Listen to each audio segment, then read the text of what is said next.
Hey guys, Brett here. I hope you're all doing well today. So in today's video, we're going to be making a Indian dish.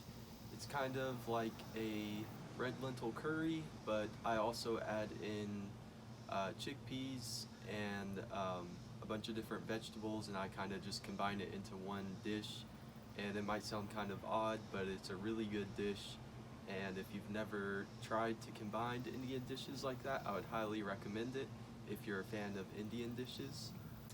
If you're new to my channel, I make videos on vegan recipes and financial topics like frugal lifestyle ideas, ways to save money, things like that. And I'm trying to combine these two topics into one channel because I think that the people in each of those topics that really focuses on one of those topics could learn from each other. So vegans who are into, vegan recipes and stuff like that might find my channel and then learn something about finances.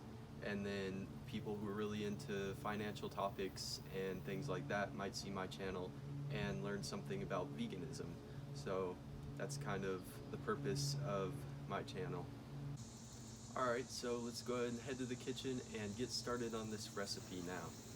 Alright, so for this recipe, I'm going to be using about 6 cloves of fresh garlic, about an inch of fresh ginger, 2 red onions, 4 medium to small potatoes, a 15 ounce can of garbanzo beans, a 28 ounce can of diced tomatoes, a pound of red lentils, and then here I've got about a cup and a half of split mung beans. So you can use all red lentils instead, or all split mung beans, or any kind of lentils really.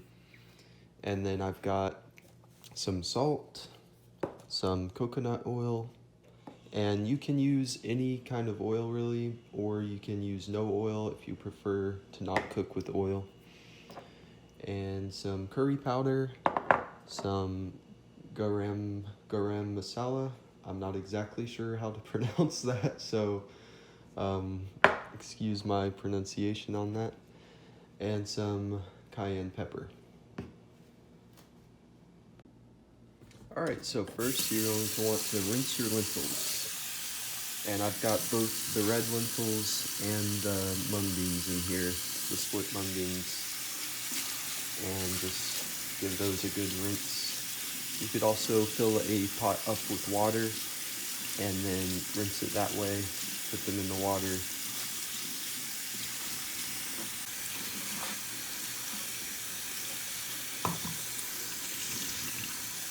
Now that the water is running clear through the bottom, these are well rinsed.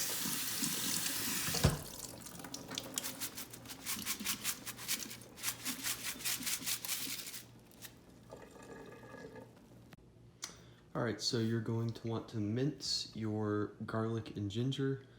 I use this garlic press.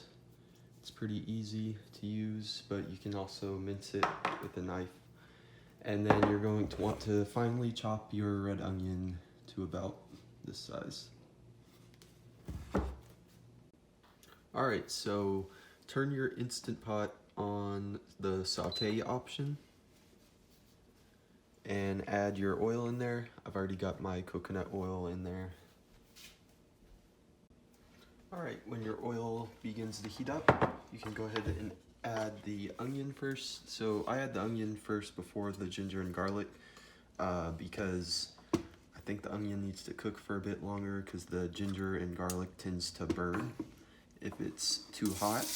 And the Instant Pot, it does get pretty hot on the saute option.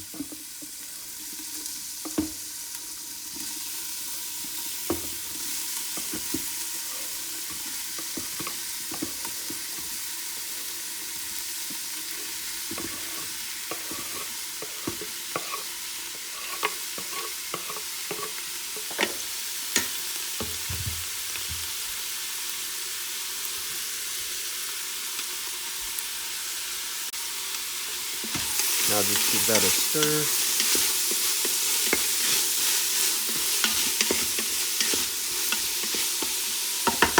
we're gonna let those onions cook down for a bit before we add the ginger and garlic. Alright, so now that the onions have cooked down some, I'm gonna go ahead and add the ginger and garlic.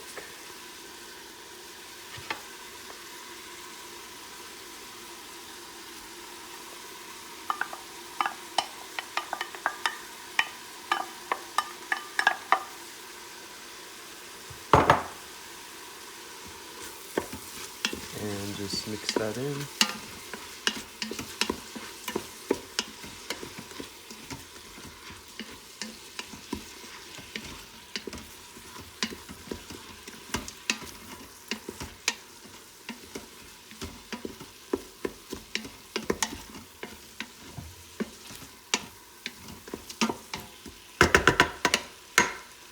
And let that continue to cook for a while. Alright, so after all the onions, garlic, and ginger have cooked down quite a bit, you can go ahead and add your spice mixture. So I'll have all the ingredients in the description, but here's the spice mixture. And just give that a good stir. Make sure none of those spices stick to the bottom. And you can add a little bit of water if you need.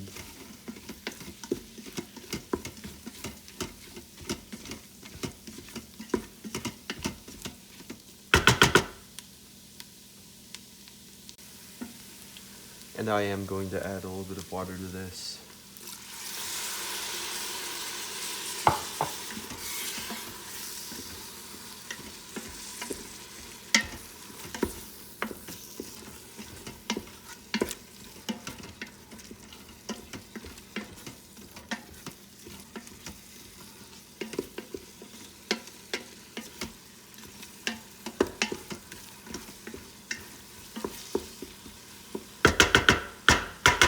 Now you just want to let that continue cooking for a couple more minutes. And I'm going to add a little bit more water.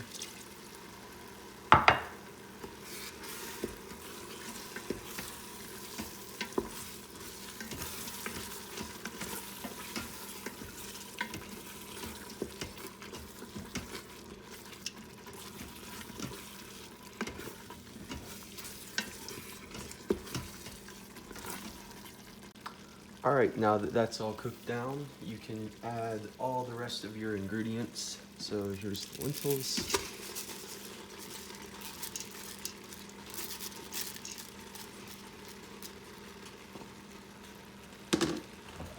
Garbanzo beans.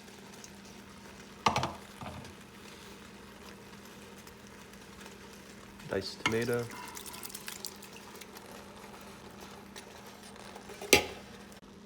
And the potatoes.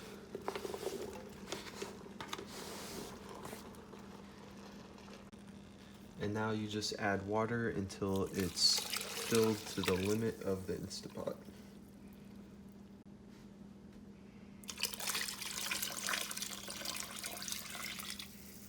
So that was probably about 8 cups of water.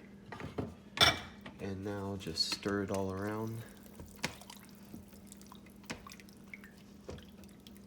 Make sure you get all of that spice mixture off the bottom. Make sure it's well incorporated.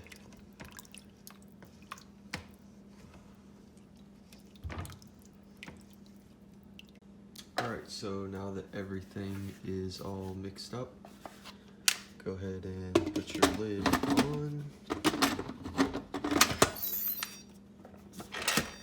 Make sure it's in the sealing position. And you're going to want to do this on manual for 20 minutes.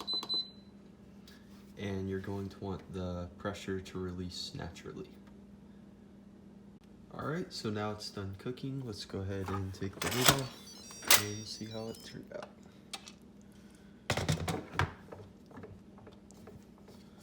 Alright, it looks good. So it is kind of thick, so if you like it a little bit less thick, you can add just less of everything and add more water. but yeah, looks pretty good.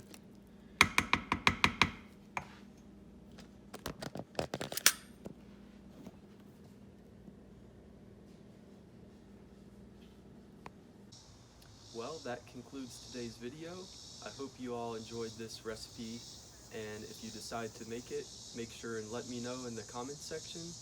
Well, have a great rest of your day, and I'll see you all next time.